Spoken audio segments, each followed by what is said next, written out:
Welcome back to another episode of Game Cafe. Welcome back to my house. Yeah, thanks. So we have a name now.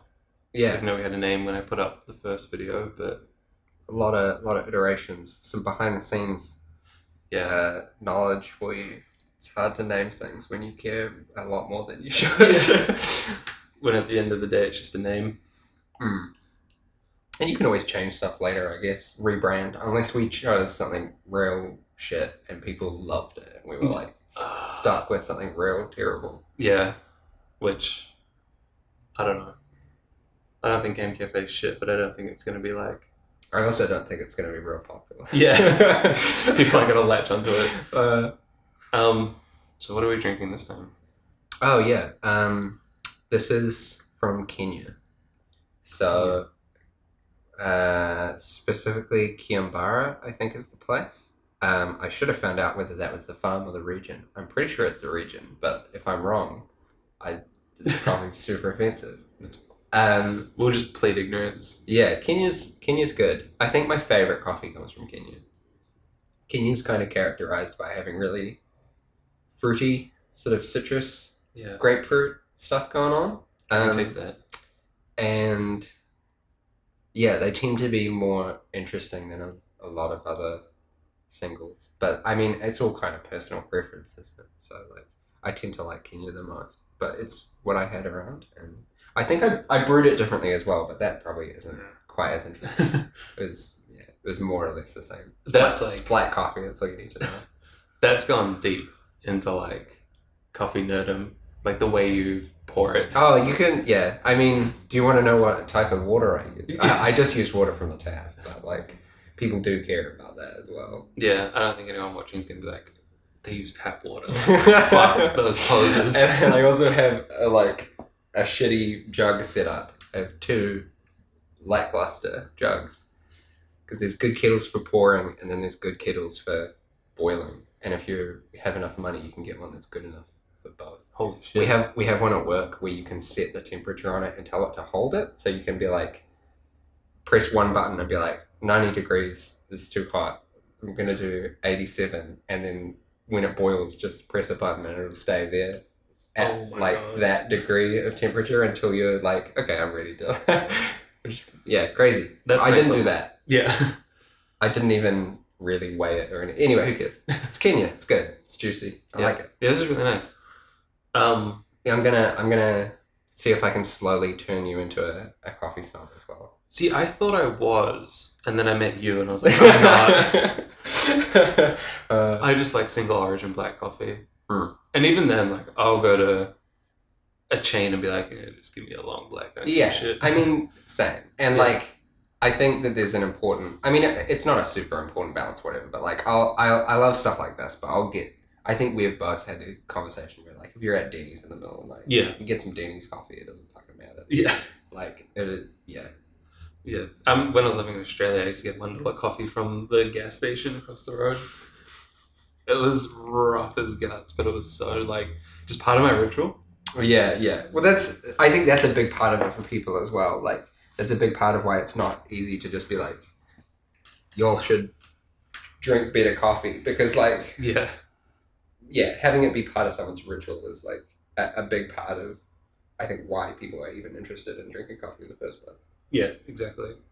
That and the caffeine. Singles have a lot more caffeine in them than espresso does. After last week, I was just like, bouncing around. Like fucking jacked real fast. I couldn't sleep till like 4 a.m. Well, we did it in the middle. This time we've got some nice natural light. Yeah.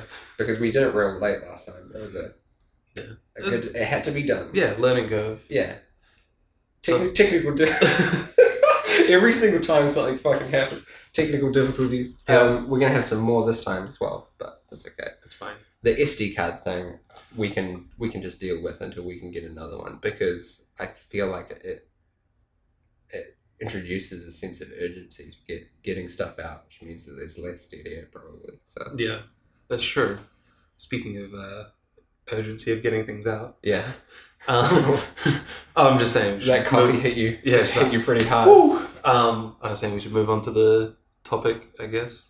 Yeah. Do you want to go first this time? I've forgotten mine, so do you want to go first? I'm just waiting for that card to fill up so that I can be like, Do I have any notes? What was I going to talk about? I think what I was going to talk about is actually behind the camera right now. But Some Fallout 4. yeah, that and some other stuff. But yeah, go for it. The computer just went off. That could have been either of them. Yeah, I don't know. So I wanted to talk about not specifically a game this week, but I guess the industry. Okay. And its obsessive nature with graphics over gameplay. Mm. And more specifically, the PS4 4K Pro, which, to be honest, I don't know a lot about. Yeah. Because, like,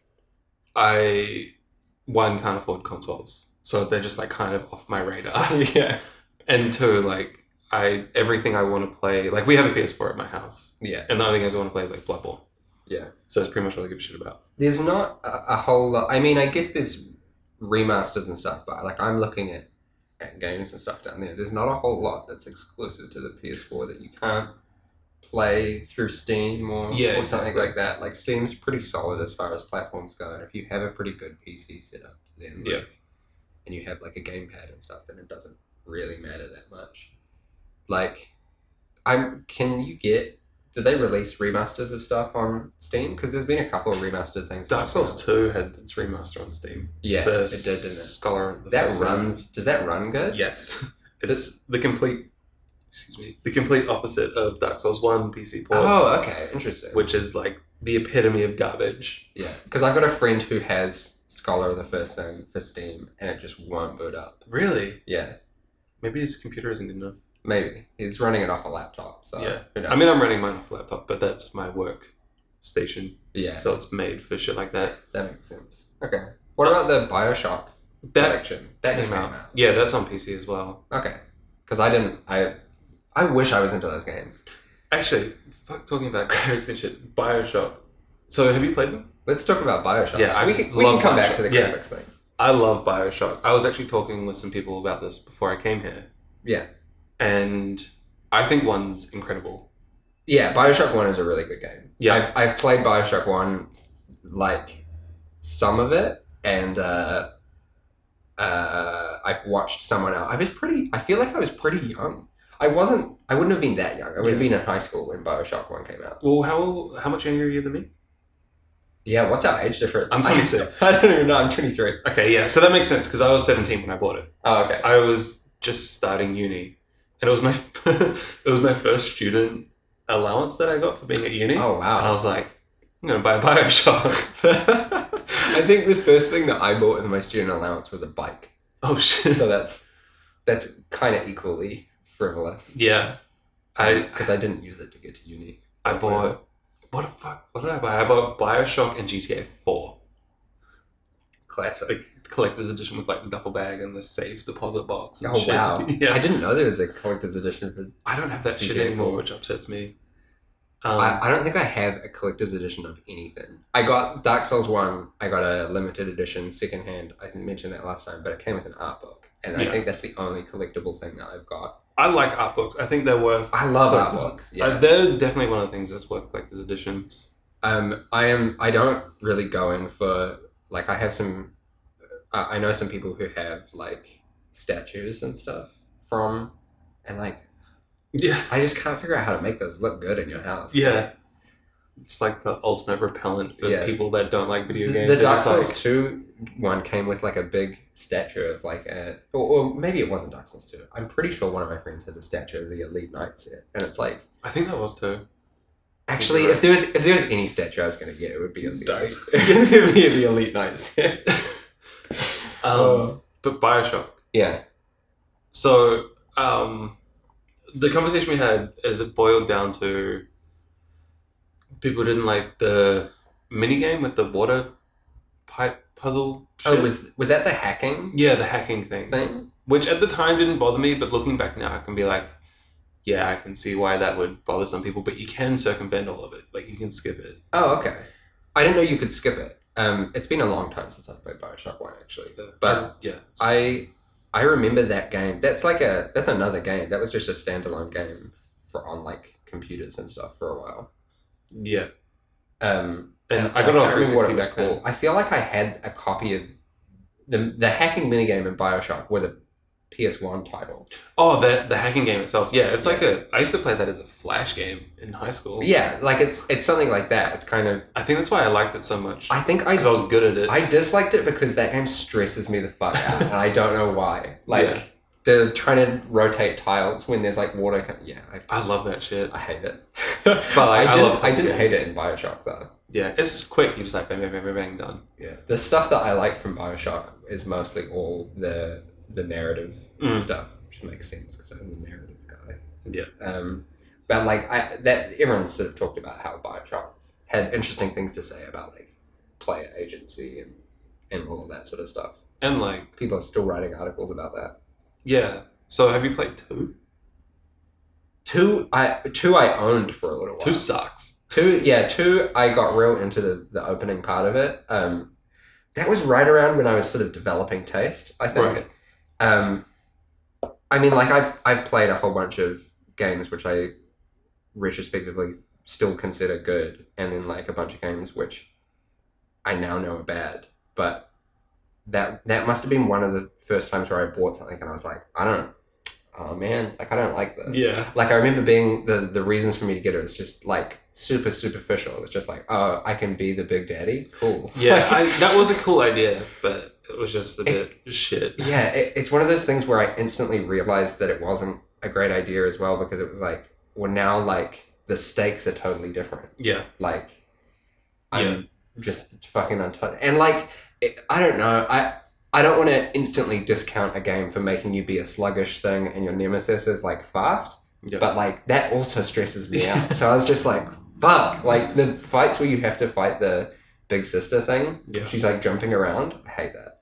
So I got a weird story about Bioshock 2.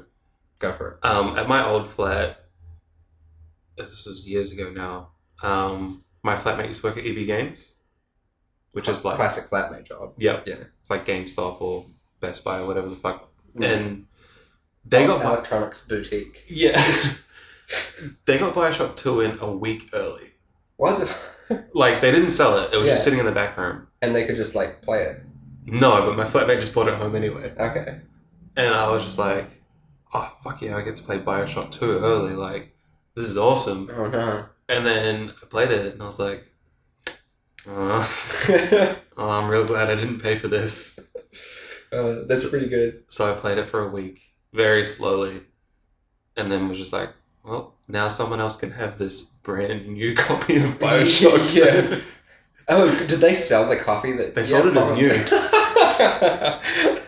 Oh, that's so tacky. We used to, that's why people like games from EB Games aren't new. I don't know the legality of what I just said, so well, I mean, expect door knockers. Nah, like they can't prove anything, right? Yeah. I'm not divulging any names. I feel like it's worth bringing up. I was about to say prescient, and I didn't. I said that last episode, and I got called out because I don't know what that word means. I think I know what it means, but I misuse it. I do that a lot with words. Wait, what word? Prescient? Do you have words? It means like forethought, I think. Right. But like, it's one of those things where you say it and like I'm fully aware of it and I can't stop my mouth doing it. Yeah. Like you just pick up words that you start and like little vocal things that you start repeating for almost no reason. Yeah. I have so a lot of words like that. So far off topic. Did the camera just speak? Are we good? No, I think it was outside. Oh, okay. Yeah, there's probably a lot of traffic noise. Yeah. It's fine. I can cancel it. I was going to say, I think it's worth bringing up Minerva's Den, though. I haven't played it, and... You've got it, haven't you? No, I don't. Did we look? I felt like we looked on your Steam. I don't have it, but I Steam share with someone who does. Oh, right. Okay, yeah. So you can't Steam share with me, unfortunately. Yeah. I was thinking about getting... I don't know. Then I'd have to get a copy of Bioshock 2, though, in order to play that. So I feel like I'll just let you do that and tell me how it is, because I've only heard good things about that DLC, and like I'm real interested in talking about DLC in a future video, and I feel like that's one of the ones that has kind of got to be in there because it's got such a reputation. Yeah, I need to play it. And I wish I knew more about it before I brought it up in this conversation, because like the only thing I can say about it is like I think it's good. Like, yeah. Well, I mean, I've heard it's good as well, so there is some legitimacy to that claim. Have you played Infinite though? No, but I do know the reason that I didn't play Infinite is because like because I was burned on 2. Yeah. I mean, burned is kind of maybe the wrong word for it because I wasn't so far into it that I felt like there was a whiplash. It was just like, yeah, I'll check out 2, and then I was like, this isn't for me. So I assumed that Bioshock Infinite wouldn't be for me either. And that was also around about the time that I was starting to get uninterested in mainstream stuff. To my detriment, I think. Yeah. Like you go through that phase where it's like, oh, I'm starting to realize that like smaller projects can be good and sometimes even better. And then like it's the same thing where you get like turned off pop music when you realize that like a lot of it's garbage, and then you're like, here I am today, and I love AAA titles still and Kelly Rae Jepsen, so like fuck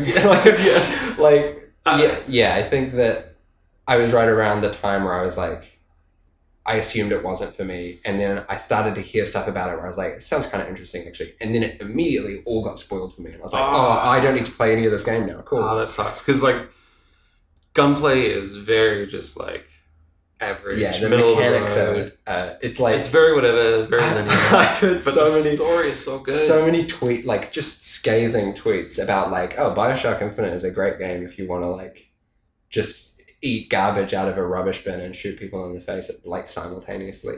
Oh, that's a very unfair assessment. It's funny because when that game came out, people were like, best game of all time. Yeah, this is like the pinnacle of gaming, and I didn't touch it for that reason because I was like, no, it's not. Like kind of because I was like, there's no way I can play this game thinking this is the defining game that will change everything, because I'm just gonna hate it. Because no game can ever live up to that expectation. And then I played it last year in one sitting and was like, this is great. Yeah. It's not like the best game ever. Yeah. But story-wise... sometimes you need that sort of distance from... Man, like, hype is such a big thing right now as well in the industry. People are... hyping up everything. Are really reeling about, like, the No Man's Sky thing. Ooh, yeah. It's a rough one. I looked at my Steam wishlist yesterday, and No Man's Sky was number 1, and I was like, taking that off there. We'll reconvene after a short break. Did you see the latest Nintendo newsletter? Whoa, nice graphics. I'd like to get my hands on that game. You mean you haven't played it yet? We can play it on my Nintendo Entertainment System. Alright, so still haven't fixed the SD card issue. So I don't know when that cut, will be. But we'll make it interesting. Yeah, we'll make it work. So what were you saying? I was talking about Bioshock Infinite. Yeah. And I don't know, like that game was, like I was saying, was highly praised. And then I don't know when the switch was, but then suddenly it just became the most hated game on the internet. Right. I don't remember that actually. Like it is now. Like you talk to anyone, they're like, "Oh, yeah, Bioshock Infinite was shit." I think there's a lot of... I think that after a bit of time has passed, people tend to start really looking at mechanics and stuff like that. Because I feel like a similar thing happened. I mean, I showed you...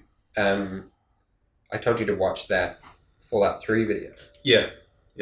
And that's definitely a game that was praised, like, immensely when it first came out. Yeah. And then the veneer kind of wore off, and it's like, this is not like a super good Fallout game. Yeah. Like, compared to the other ones, it doesn't really hold up in almost any respect. It's just sort of one of those things where it's like flashy. Yeah. But I don't feel like I don't feel like Bioshock Infinite was necessarily good just because it was flashy. Yeah. I mean, I think why a lot of people praised Bioshock Infinite was the story. Yeah.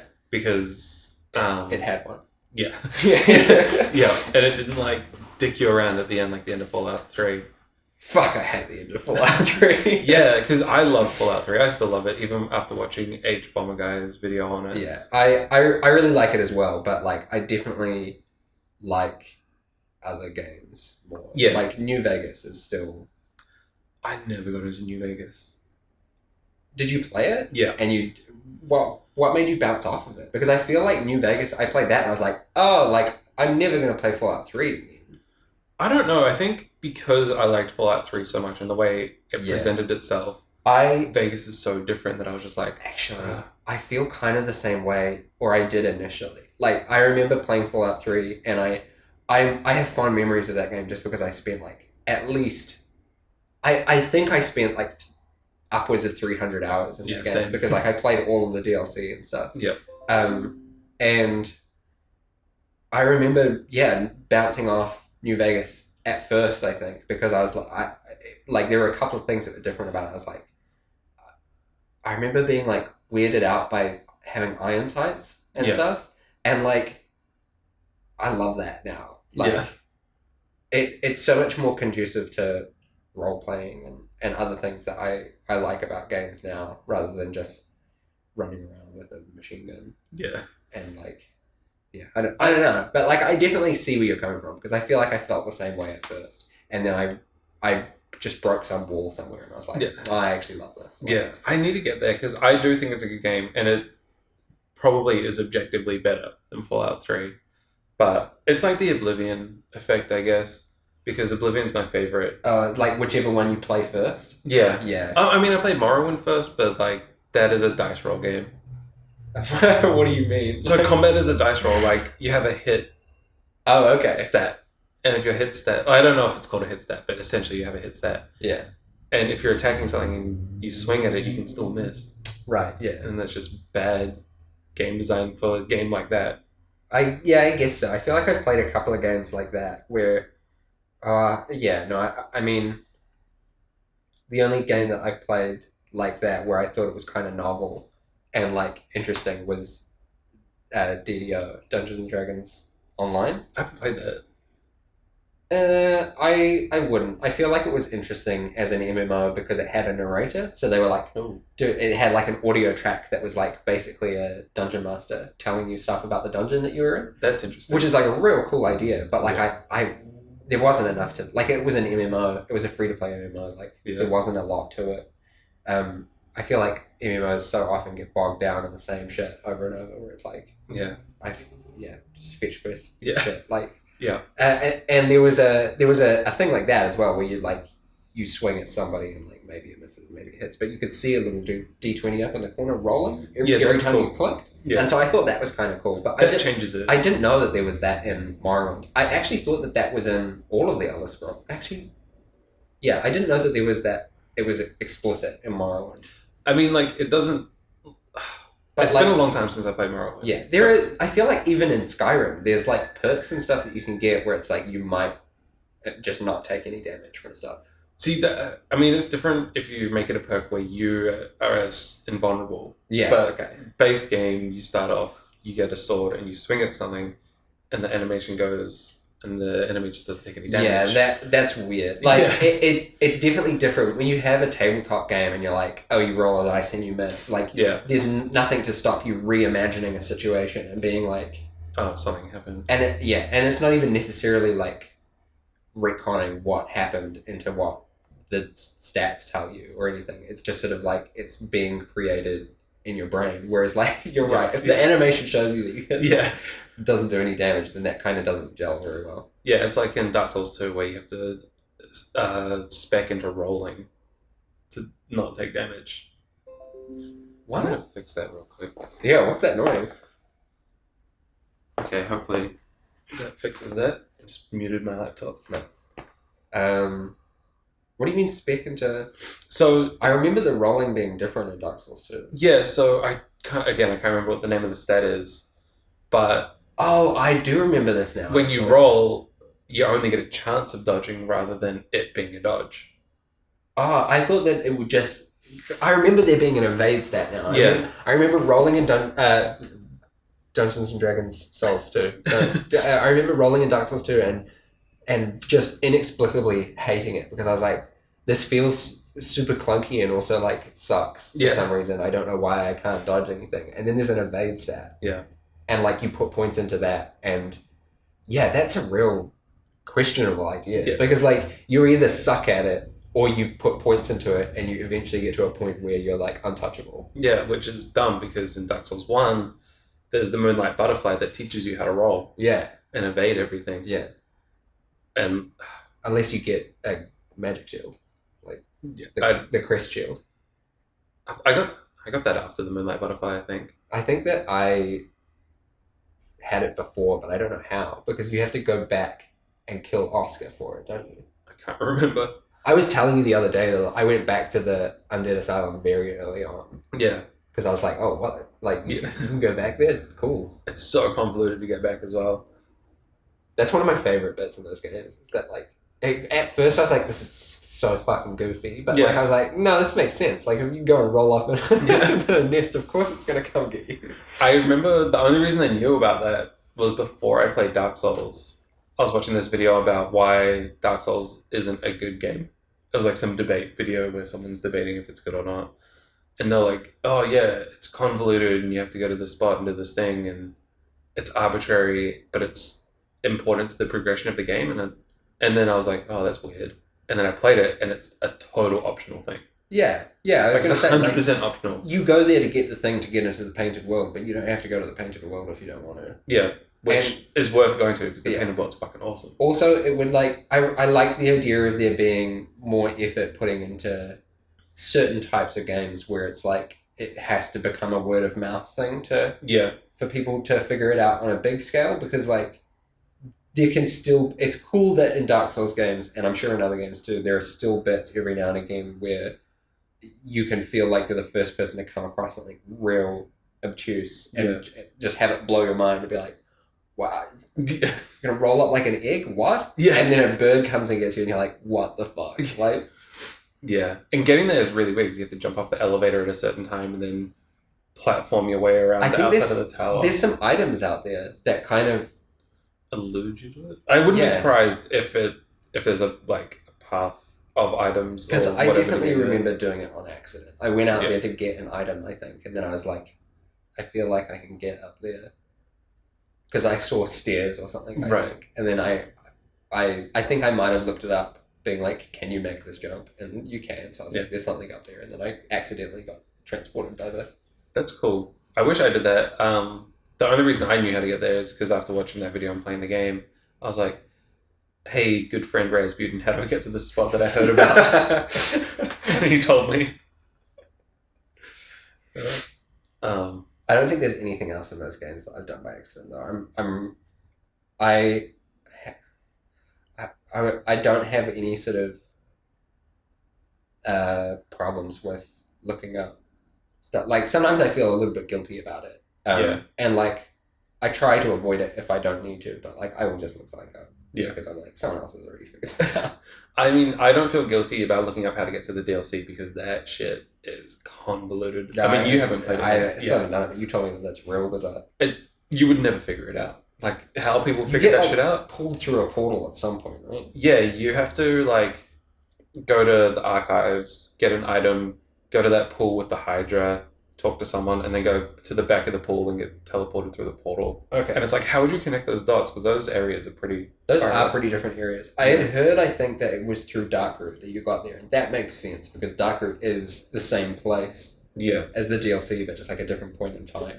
But what is the archive? What do you get from the archives? Some item, I can't remember. Actually, isn't it the pendant?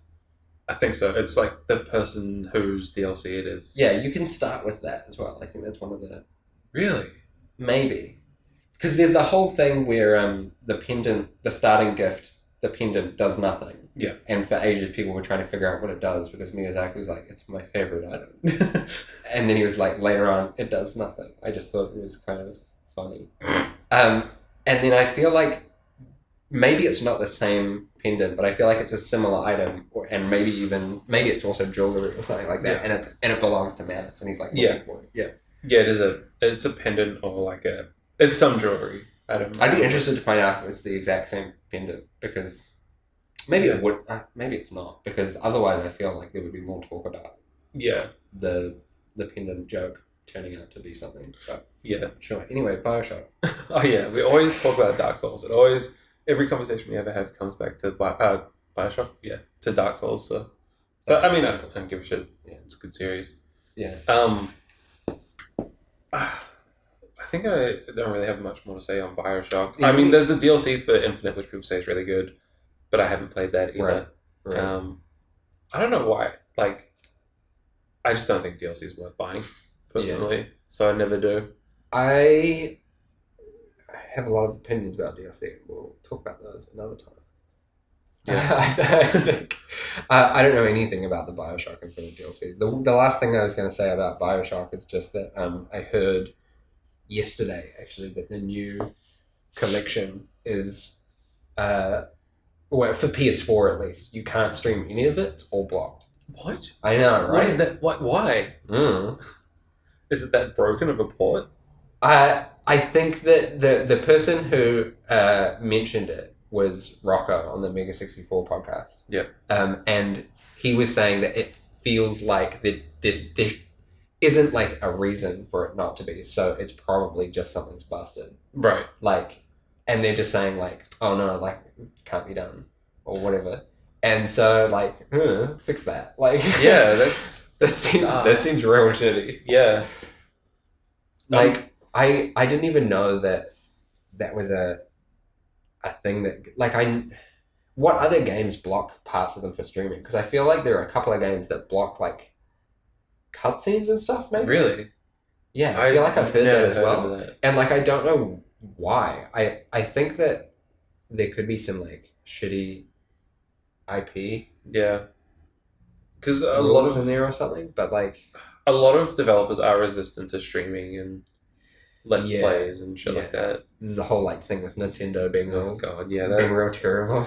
That's just the whole. What's Nintendo up to? Yeah, fuck knows. Did you see? Speaking of Nintendo, did you see that they're releasing Super Mario Maker for the 3DS, and it's called Super Mario Maker 3DS, and it doesn't support 3D. What? Yeah.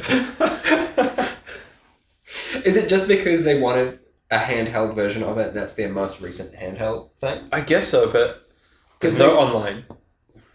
Well, then what's the point? I know, so you can't download other people's levels to play them. Yeah, you just get the set ones that they have. Don't put that on the 3DS if it can't do any of the things that it's good for. Like the selling point of like Mario Maker for the Wii U is that you can get like all these ridiculous. I mean, making levels is fun, but like you want to show them to people. Yeah, I think. Do you know about street passing? Yeah, I don't know if you have a 3DS, like what your 3DS knowledge is. Julie's got a 2DS. Okay, that has street passing. Yeah, I think you can street pass levels, but like fuck that. Yeah, that sucks. Especially in New Zealand. Yeah, street passing sucks here. I took my 3DS to our one and only gaming convention. A very heavily gaming convention as it's not. A convention just for gamers. Armageddon. Yeah, is it Armageddon? Yeah, it's like some shitty pop culture convention. When it first started, they called it a pulp culture convention. Is it like a fucking Quentin Tarantino celebration? But I got no street passes. None at all. Yeah, that's insane. I would have thought that you were going to say like, oh, I only got like 50. No. Because people go to like big cons and stuff, and you just are like inundated with street passes. Yeah, I mean, I did take it on the Sunday. 0. That's insane. I took it on the shit day that no one goes to, but still, there was people there, and I got 0 street passes. Why is that even a 2-day event? It's a 3-day event. What? Friday, Saturday, and Sunday afternoon. Hi, welcome to the show where we just make fun of Armageddon. If you're from Armageddon, fix that convention. Fuck you. Because it's not great. I've been there, and I really liked the times that I went there because my uncle does do stuff for it. Yeah. He has like a booth, I guess. He has like a business that sells replica stuff. Because I told you that they had the Frostmourne. Oh yeah, that's right. I have a cane sword. I have a bunch of katanas. I don't have any. Where's your fedora? I am in the market for a trench coat also, seriously. And like, if I ever get that. Why? Just because I've been watching a lot of X-Files. Okay. I'll let that pass. If you'd said Matrix, I would have been like, it's at the end of the I wouldn't get a trench coat because of the Matrix, but I do love the Matrix. Yeah, oh no, the Matrix is great. But if you wanted to be Neo, I would be a bit questioning. I don't want to be Neo. Neo's not even the one. How into the Matrix are you? Not very. I've seen the first one twice. twice. Talk about that. I watched the second one once and was like, this is garbage, and then didn't bother with the third one. I remember the second one being real weird, but I've heard some pretty compelling arguments that it's secretly good, but it's tasty. If you have to argue that it's a secretly good movie and then watch it with a specific frame of reference, it's not a good movie. That's true. Like, it did, yeah.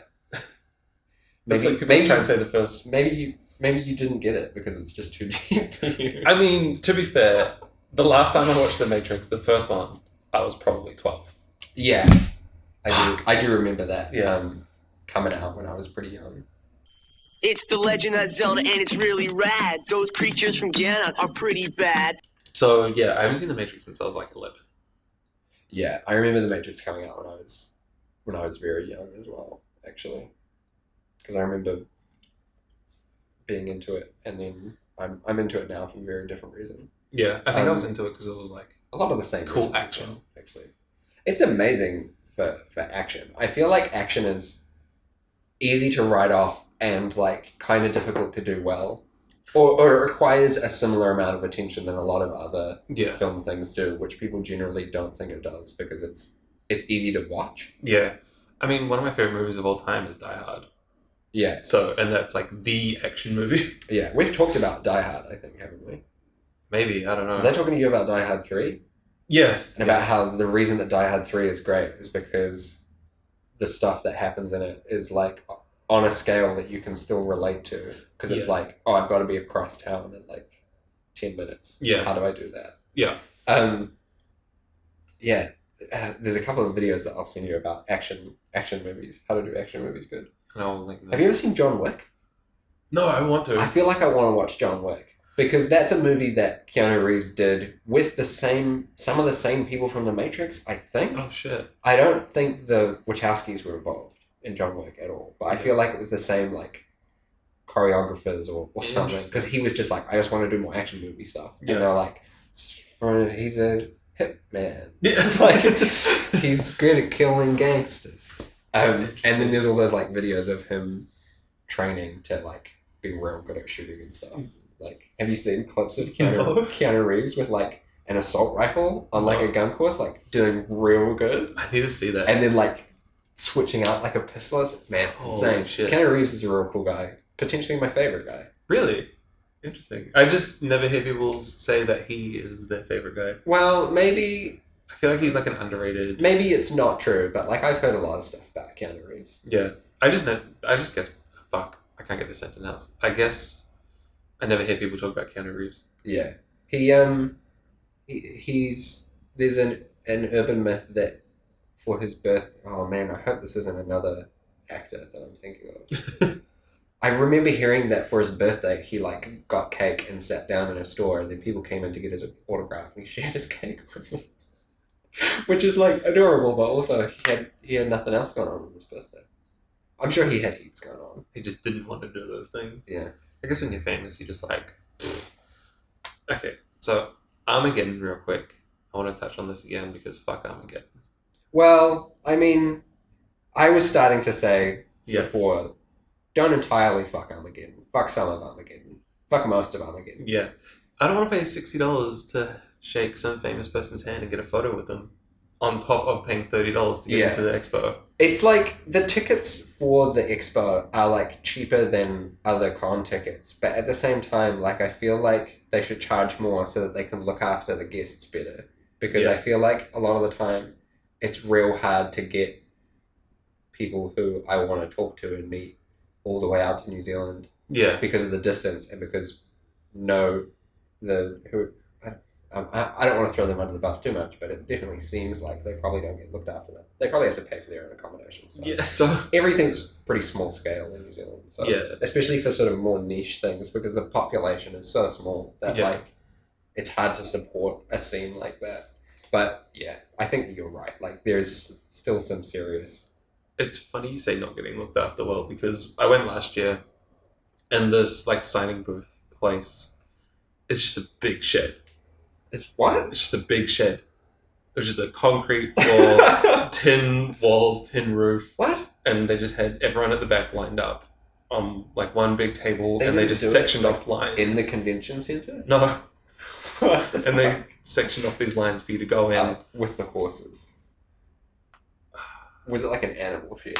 Or was I mean, it had concrete floor, so like it wasn't... Yeah. Like obviously it wasn't for keeping the animals. Which Armageddon was this? This was last year. Was it Wellington or... No, this is Auckland. Auckland. Because there's 3 of them now. Yeah, Auckland, Wellington, Christchurch. Yeah, you know what they should do actually? Have one. Have one and make it good. Yeah. No, but then people from Wellington can't It's make that 9-hour people drive. fly across the entire US to go to a con. Like, yeah, it's a 1 hour fucking flight that costs $60. yeah, people should be able to do. Like, people would want to if it was good too. Yeah. You can drive across this entire country like In less than a day. pretty easily. Yeah. Yeah. The drive from Christchurch to Auckland is 20 hours, which is like a substantial drive. But that flight is an hour and a half. If you live in the South Island, just get a plane. Yeah, it's an hour and a half flight. It'll cost you $80. Yeah. Like, it's nothing. Yeah, and people would be willing to do that if it was like if there were some draw cards. Like So, hot shit convention. I went the time that I went, I was excited to go because there was some. I was really into Rooster Teeth at the time. Yeah, that's why I went to my first one as well. Yeah, and they were there, and I don't think there's ever been anything else there that I've been like, yo, like I gotta go, just to see someone that like I've absorbed a lot of content from in person and be able to talk to them. Like I don't think that's ever come up again. Yeah, because when I went to see Rooster Teeth, this was 2007, so they were like 3 years into Red versus Blue. Yeah, So it's still like a pretty new, that's niche thing. that's pretty small. Yeah, And they had this fucking table in the middle, because this is when it was in the city before, without a Green Lane, yeah. and this like this tiny little seat in this tiny little convention hall. It's like this little table in the middle of everything, and it was just Gus. It was Gus, Bernie, and like the guy that did the soundtrack for Red versus Blue. Oh, one of the guys from Trocadero. Yeah, Yeah, I can't remember his name. I think his name's like Nick something. yeah, the French guy. Yeah, Yeah. and it's just like they're like, oh, someone came here to see us. I I was like, yeah, I don't give a shit about anything else other than you guys being here. That's so funny because I had like such a different experience when I went because they were pretty big at that point. Yeah. And when I went to see them, it was Bernie, Joel, and Brandon. Sorry, Brandon, I didn't go to see you. Because I didn't know who Brandon was at that point. Yeah, And Joel was like fucked up on Vicodin. Bernie was just.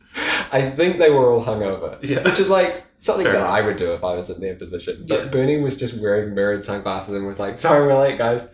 And there was a massive line because they Holy shit. were there to like sign some stuff and hang out, and they were there a little bit late. So a big line and it had time to build up. We didn't see it, me and my friends, so we just pushed straight to the front of the line. And then someone else did it behind us because they thought that we knew what we were doing. yeah. And they got like fucking ripped apart by like some bystanders or something, and just we flew under the radar. So Holy I shit. cut a line that was like 100 strong, and was just like, "What's up? I need to go back to the booth that I'm working at, but like sign my shirt real quick." That was embarrassing too because I was dressed up like Batman. Did you have like a lanyard, like an Armageddon lanyard? Because that could be why you got away with it. I might have done. Yeah. Yeah, I might have had the exhibitor pass. yeah. They didn't give us lanyards actually. Really? I just had it in my wallet. Yeah, no, it was just a card. So it wasn't on display or anything. But yeah, Armageddon's weird. That's the one thing that I was into for that time when I was like, Yeah. I'm gonna go. Because it used to be cool. When I went, it was awesome. I love working with my that booth though. That was fun. Working at a con is like interesting, but like I'm too busy to do it all the time now. Yeah. But I because it's pretty demanding. I never got to work Armageddon because I used to work for a t-shirt shop that sold like novelty t-shirts Right. and like band t-shirts and stuff. There's pop-up stores all around Auckland and shit. But Armageddon was the one I never got to do. And I always wanted to do it because I would just go there and fuck around. Yeah. Maybe that's why they wouldn't let me do it, because they knew I just wouldn't work. Yeah, maybe. Yeah. I mean, we always had a lot of people working in the booth too, so someone could always be out, like checking out the floor and stuff like that. Yeah. And also, you could check out the floor in about 15 minutes and be like, "Oh, there's nothing else to see." Like, Yeah. we can go back and keep working, I guess. My highlight from last year was buying prints that I ended up by framing and putting on my wall. I've That was it. got some prints as well that I bought, and I don't know where they are. I've still got them somewhere, but they're like. I had them framed and the frame fell off the wall and broke. So I was like, oh, I'm going to get these reframed at some point. Yeah. Yeah, I forgot about that actually. There were a couple of cool things I picked up. The Mass Effect ship as well is the only other thing that I got from Oh shit. from Armageddon. That was $60, well spent. It's kind of a piece of shit and it broke. But it looks cool. Yeah, it does look cool. But Should I show that on camera? We'll film it after. Okay. And I'll cut it in. I'll splice that shit in. Chuck some music. Yeah, some sick editing skills. This is going to validate the purchase. Yeah. Is there anything else that you wanted to say about Armageddon? Because like, I'm kind of done talking about it. No, the only thing It's not bad. It's just not enough. it's not for us. It's a very, and I hesitate to say this, but it's a very mainstream event, which it needs to be to survive. You're right. Yeah. The problem with it is that you can't do a convention, like you have to appeal for it to break even. They probably have to appeal to as wide an audience as possible. So it's a family event. Yeah. Like it's very much a thing that you go and just get some face painting for the kids and watch a wrestling match maybe. Yeah. Like a wrestling match like ringed by some hay bales. Yeah. Oh yeah, I forgot about that shit. like not an actual wrestling match. Yeah. A friend of mine competed in it last year, I think, maybe the year before. Oh, really? Yeah. He now lives in England trying to become a professional wrestler. Wow. Does he need some tips from me? Maybe. I don't know. Not that He I'm might watch this, I'm a wrestler, but like I like to think that I could be a good manager. Yeah. For a wrestler. You could do that. Because I can see that. it's just acting, right? Yeah. And I'm not a good actor. So. I haven't watched enough. I really want to get more into wrestling. There's a couple of people that I follow on the internet who are really into wrestling, and like I really like the stuff of it that I've watched because it's super good theater. Yeah. And I love the like storytelling and stuff like that. But from what I've heard, a lot of the stuff that the mainstream sort of promotions are doing at the moment doesn't make sense. It's kind of shit. Right. I've got no idea. Wrestling is just like that for me. Like I don't understand it. If you ever want to get into wrestling, the one thing I do know is you should check out Lucha. Everyone at home, if you want to get into wrestling, check out Lucha Underground. I'm pretty sure you can find it for free online in some place. What's that?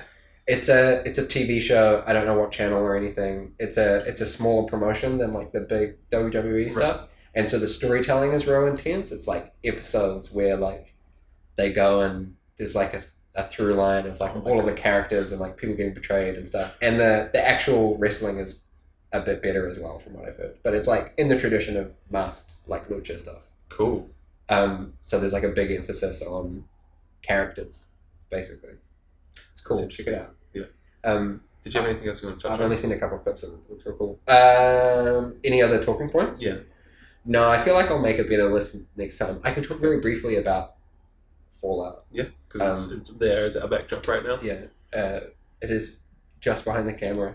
I can't turn it off because I can't save. Oh shit! I was wondering why it was on. Yeah, so that's what I've been playing the most, I think, since last we spoke, is that I got into Fallout 4 again just because of the survival mode patch. That's it. That's what I'm gonna say about it. Like, I don't know how I feel about it. It makes me like it more in certain ways because it's better. Like, the gun damage feels a bit better.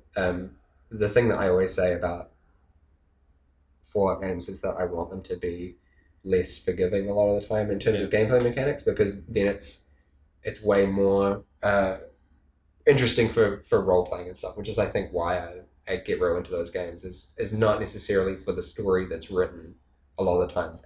I mean, definitely not with the Bethesda ones. Yeah. But more for the stories that can just sort of crop up from you playing and stuff like that. So I really like building characters in that universe. Like I really like that universe and a lot of the stuff in it. So I like survival mode because it really like doubles down on a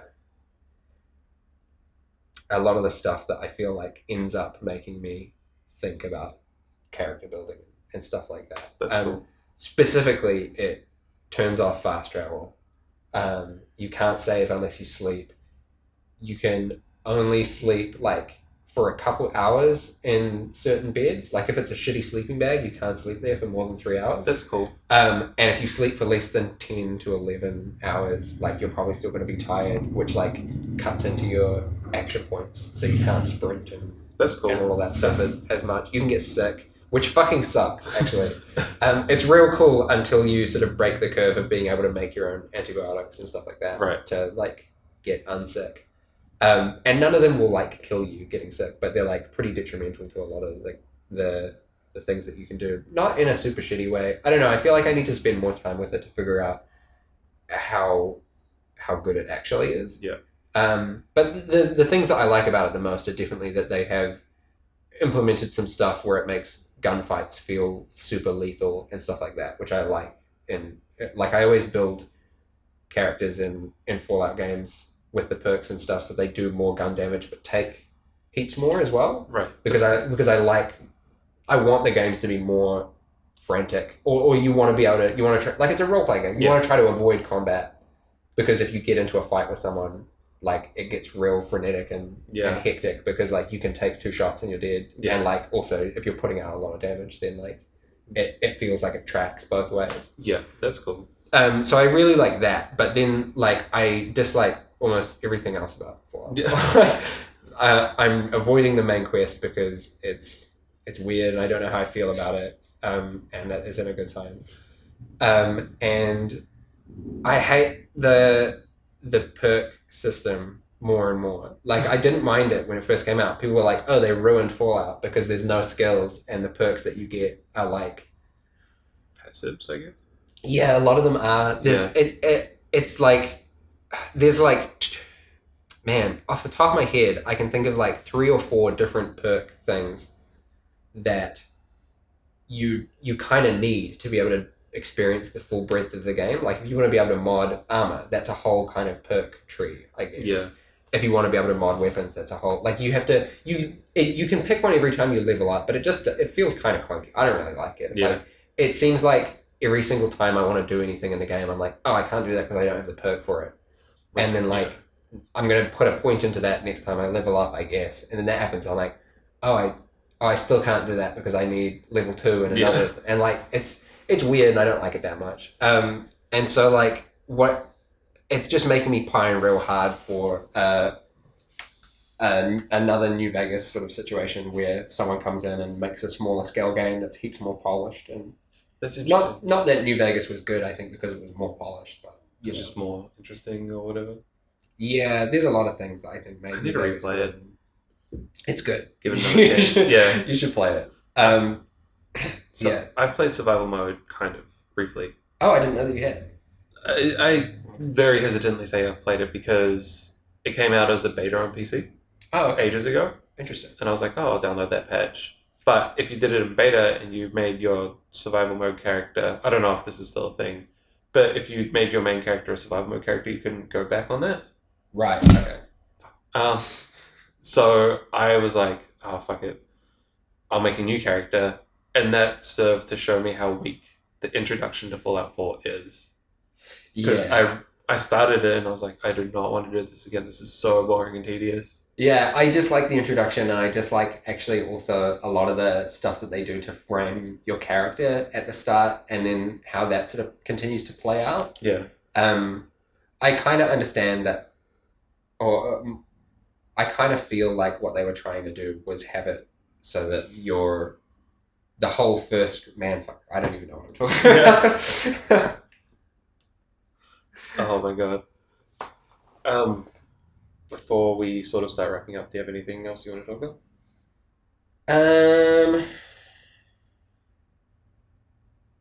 Nah, I don't know. I think I'm pretty much done talking about Fallout 4. Like, the biggest thing about it is that I'm keen for them to do something else. But like I've heard some stuff about some of the DLCs that look kind of interesting. I got one actually, and I haven't done anything in it yet. Yeah, but I want that Nuka World DLC. That's about it. That looks kind of interesting. Yeah, I don't know. I haven't seen a lot about that. Something about that kind of turned me off it, and I think it's just that the things that I like about Fallout tend to be the less comical things. Right. Because there's a lot of really good comedy in those games. That's what Bethesda's good at. But I think Bethesda's kind of not good at it. Actually. Really? Yeah, I think maybe we should come back to that point. Yeah. Octorock's Tech-Tike's levers too, but with your help, our hero pulls through. Yeah, I feel like Bethesda does. I mean, I could be wrong about this. I feel like if I looked into it, there might be examples against this perception. But like, my gut reaction to the idea of Bethesda being sort of better at comedy and Obsidian, who did New Vegas, and are sort of, in my mind, the carrying the torch from Fallout 1 and 2, because it's a lot of the same people who were at like Black Isle and stuff like that. Yeah. My gut reaction to the idea that they are less into the comedy stuff is that it's kind of the opposite, because I think Bethesda has an incentive to make more action-based games.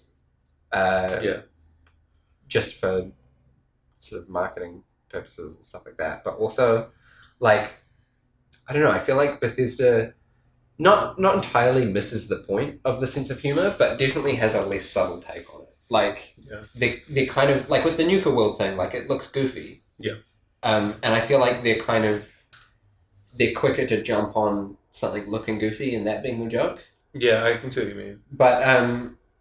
But there are still some funny bits in Fallout 4, I think. I can't think of any off the top of my head. I can't think of any off the top of my head, but like... I can't think of any classic Fallout 4 jokes. I think Bethesda are good at environmental storytelling, which can lead to some funny things. They have the thing where you go into a bathroom and there's a skeleton that's like... sitting on the toilet. Yeah. And like, lowbrow humour, but I love shit jokes. Like, lowest common denominator.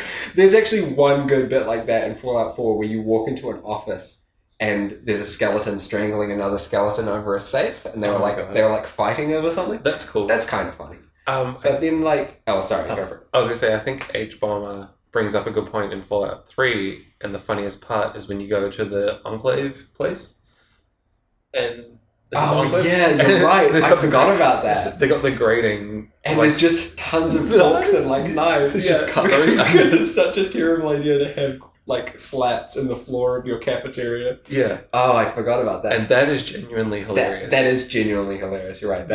That's a really, really good bit of comedy. Yeah. I feel like it's just easy to point to things that Obsidian did in New Vegas that are funny. Like all of Old World Blues, I think, is something that people tend to... Is that a quest or a DLC? It's a DLC. Okay.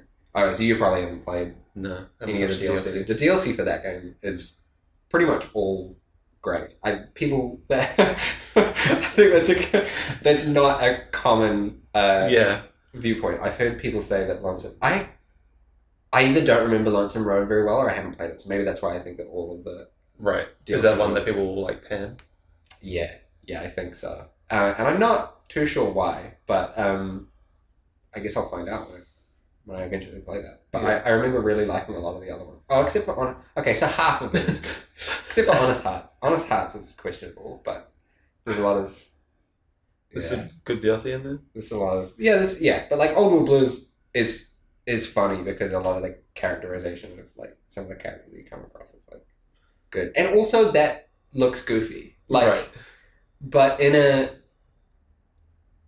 different way. I don't know, I can't really put my finger on it. It's easy to shit on Bethesda and be like, just give it back to Obsidian. But like, I think that you're right. Bethesda did come up with that. Yeah. That thing in the Enclave place, so who knows. But like, then they also did Liberty Prime, so... Whose idea was it to have the climax of the game be a joke? Like, Oh, you can't die? Oh, okay. Yeah. Which is funny because you die at the end. You can't die in the climax. Spoilers. If you haven't played Fallout 3 by now, you probably won't. If you haven't played Fallout 3, good job. Fuck, I had something else I wanted to say about Fallout 3, but I can't think of it. Oh, I think a point, even though I haven't played that much of it, this is probably going to get me a lot of shit, but something that makes Obsidian seem like they have a better handle on humor than Bethesda is they got Matthew Perry.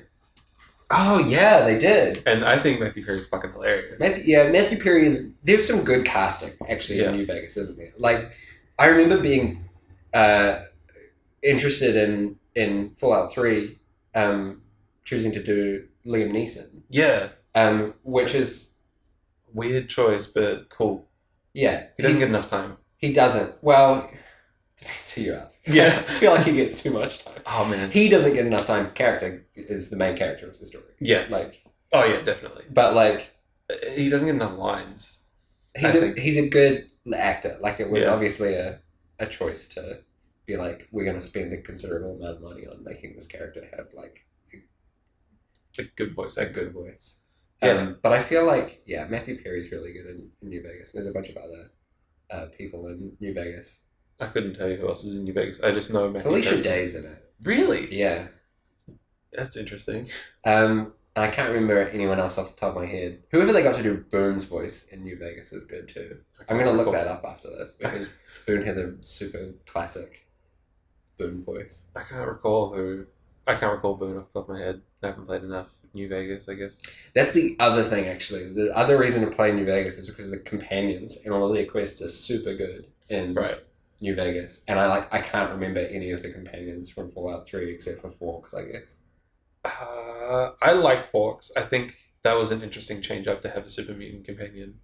Well, although I haven't played 1 and 2, so I don't know if that happens. It does. Okay. Well, the super mutants in 1 and 2 are super dynamic, and then in Fallout 3 they're all dumb idiots except for Forks. And it's like that's a shame. They kind of did that.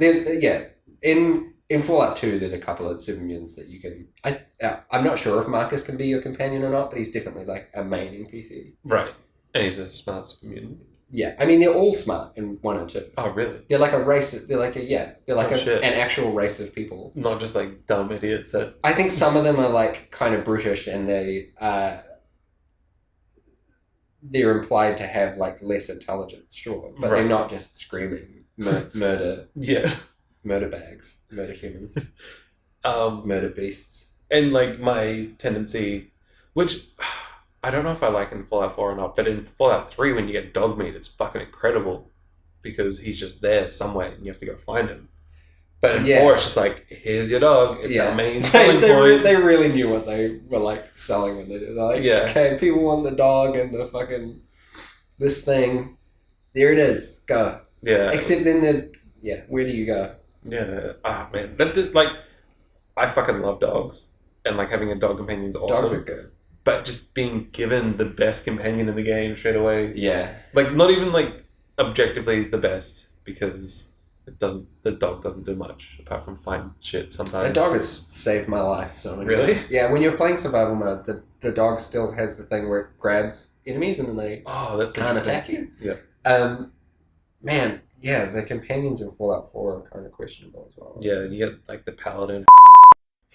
I mean, he's just not a good companion. Right. I didn't mean that in a derogatory way. I just mean he just sucks. Look at me like I said some questionable shit. I never got the Brotherhood of Steel. I always try to play through Fallout games differently and be like, I'm going to go Brotherhood of Steel this time. And I never do. Like, I always end up making the same decisions because I have, like, strong opinions about the world. And, like, Brotherhood of Steel is interesting and I appreciate them as characters, but I'm never going to be on the same side as them because they're all assholes. Yeah. I hate Brotherhood of Steel. Although they're cool in a couple of I don't know. I don't remember in either Fallout 1 or Fallout 2. I feel like they're kind of portrayed differently in all of them, aren't they? Except for like Fallout 3 is just they're the dudes. They're the good guys. And in Fallout 1 and 2, you saying? Because I never played them. Oh, okay. They're definitely dicks in New Vegas. And Fallout 4. I didn't get... man, thinking about it now, I did not get far in New Vegas at all. How far did you actually get? I got to that first town that like it leads you to. Like, I think it's the main story, and then I like defended them. Yeah. And then I went off and did some shit, and that's about as far as I got. That's very... Like, I did some very unmemorable things. That's very early on. Man, I'm just thinking about New Vegas. I love that game. The start of that game is super strong. I really, really like it. It does a good job of telling you, like... Your motivation? Yeah.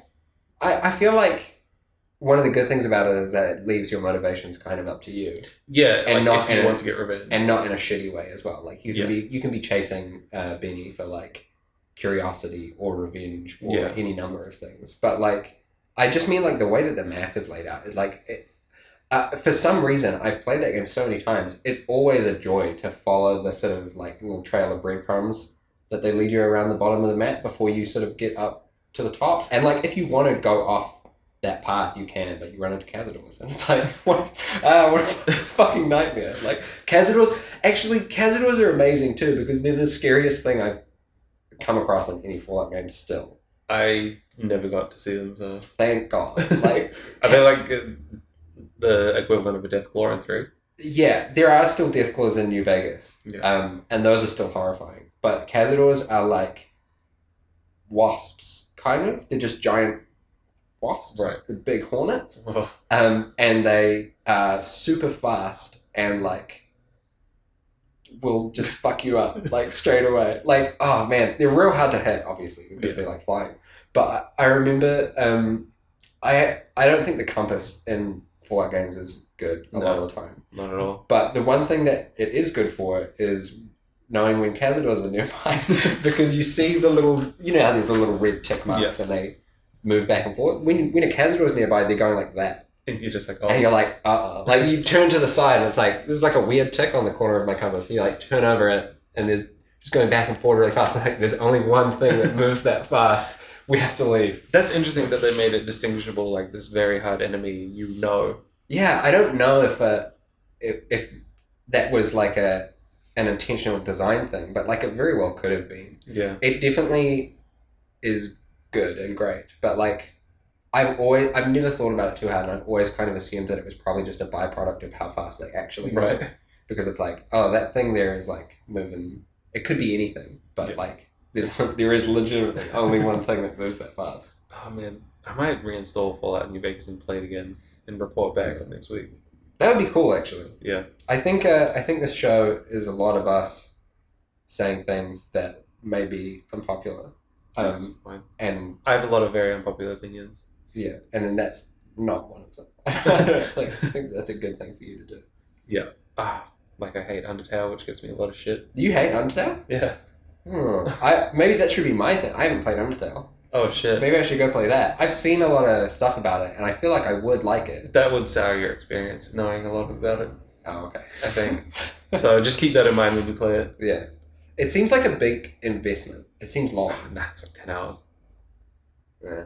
I mean, Yeah, that is weighs up how valuable your time is, I guess. Yeah. But like, 10 hours I think is pretty standard for a game. Well, I've got a couple other things that actually, next time I might talk about Armello. Yeah. Because That's an interesting thing to talk about, because I want to learn more about that. that just had a recent update as well. So there you go.